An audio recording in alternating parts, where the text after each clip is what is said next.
Bonjour tout le monde, vous écoutez le numéro 38 de la Gazette du Maine, le podcast de Stephen King France qui vous résume l'actualité de Stephen King. Je suis Émilie et je suis très heureuse de vous emmener avec moi en balade dans le Maine pour vous conter les nouvelles informations depuis le 4 mai.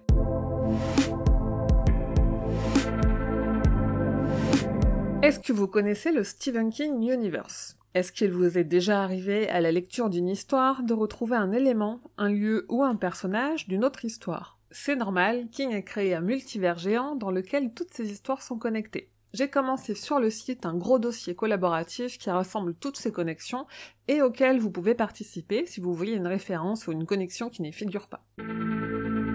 Toujours en promo pour If It Bleeds, Stephen King a fait une interview de 10 minutes avec son ami présentateur Stephen Colbert. Je vous ai tout traduit sur le site comme d'habitude, il y parle notamment de son amour du Seigneur des Anneaux, de sa peur de l'avenir, des liens entre la pandémie de Covid-19 et le fléau mais aussi Dead Zone, et il explique pourquoi il ne voudrait pas être confiné avec Annie Wilkes. Le 23 septembre 2020, les éditions J.C. Lattès publieront la traduction du recueil Full Throttle de Joe Hill sous le nom Le Carrousel Infernal. Ce recueil contient les 2 nouvelles coécrites avec son père, Plein Gaz et Dans les hautes herbes.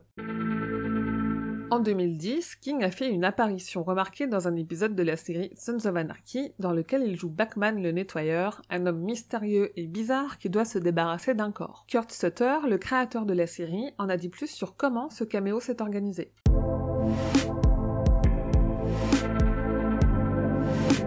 Mike Flanagan a manifestement décidé de coller au basque de Stephen King. Alors qu'on lui doit déjà les adaptations de Jesse et de Dr. Sleep, il serait sur une adaptation du roman Revival pour le compte de Warner Bros.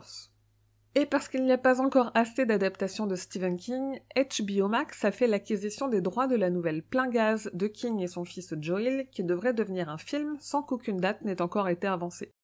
Une 12e adaptation des Enfants du Maïs est en tournage. Malgré le confinement en Australie, une équipe a obtenu une dérogation pour continuer à tourner ce film, dont l'info était totalement passée inaperçue. Et sur YouTube, des vidéos making-of des tournages de Charlie et de La Nuit déchirée ont refait surface, et si je vous en parle sur le site, c'est parce qu'on y voit Stephen King.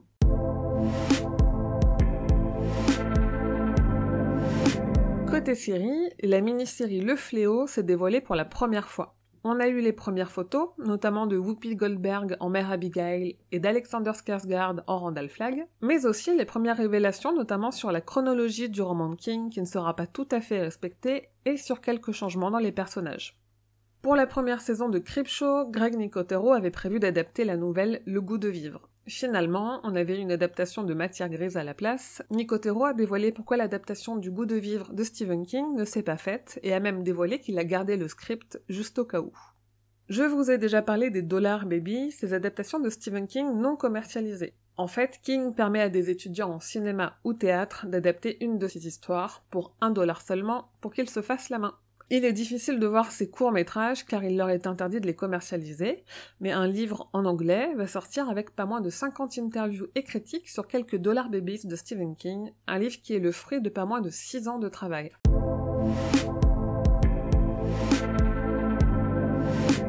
Le jeu vidéo Alan Wake, dont je vous parlais il y a quelques mois, qui est largement inspiré du Stephen King Universe, fête ses 10 ans et pour l'occasion, il est désormais disponible sur le Xbox Game Pass. Côté figurine, la Aurore Bichoujo à l'effigie de Gripsou s'est enfin dévoilée et en plus, elle se précommande. Aurore Bichoujo, ce sont ces figurines éditées par le japonais Kotobukiya qui reprennent de façon mignonne, voire sexy, mais en tout cas toujours au féminin, des icônes de l'horreur. Elles devraient être disponibles en octobre et se précommandent pour moins de 100€. Funko a fait beaucoup d'annonces cette semaine. D'abord du côté des pop, on en a déjà 2 nouvelles de Stephen King lui-même. La première reprend une pop déjà existante de King et ajoute seulement une petite figurine de Molly, son chien. Et la deuxième reprend un autre design de pop à l'effigie de King et change juste les accessoires. Cette fois-ci, dans une main, il a un livre ouvert et dans l'autre, il a un ballon rouge qui flotte, évidemment. Et Gripsou n'est pas en reste puisqu'il a droit aussi à une nouvelle figurine chez Funko dans une canette de soda. C'est une nouvelle gamme de figurines en vinyle qui se trouve dans des canettes avec une version de la figurine plus rare qu'on appelle Chase et qu'on trouve dans environ une canette sur 6.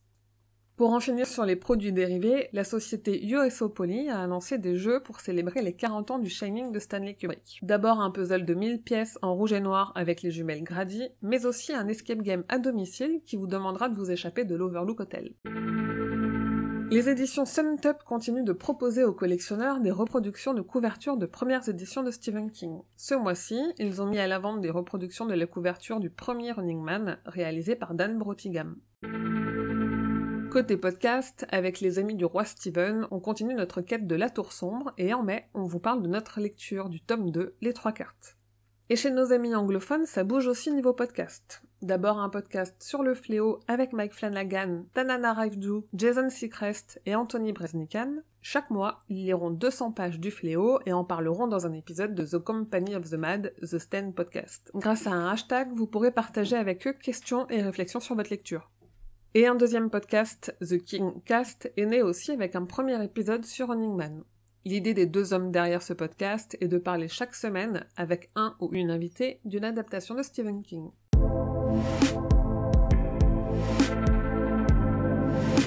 Aux États-Unis, les DVD et Blu-ray de la saison 1 de Creepshow devaient sortir le 19 mai 2020, ils ont été repoussés au 2 juin.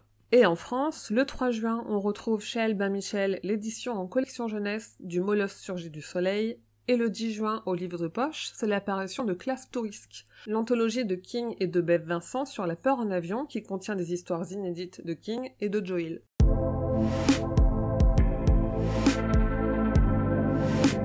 Et voilà, c'est tout pour la Gazette numéro 38, rendez-vous dans 2 semaines pour le prochain numéro. Merci aux personnes qui ont témoigné leur soutien à l'association Stephen King France et à mon travail en donnant sur le Tipeee. Si vous aussi vous souhaitez apporter une contribution à mon modeste travail, n'hésitez pas à donner 1 ou 2 euros, ou simplement à laisser des étoiles sur votre application de podcast. Vous pouvez parler de la Gazette du Maine et de Stephen King France autour de vous, mais vous pouvez aussi rejoindre les communautés de fans de Stephen King sur Instagram, Twitter, Facebook et aussi sur Discord. Et rendez-vous sur le site stephenkingfrance.fr dans l'article de cette Gazette numéro 38 pour avoir plus de détails sur toutes les informations dont je viens de vous parler.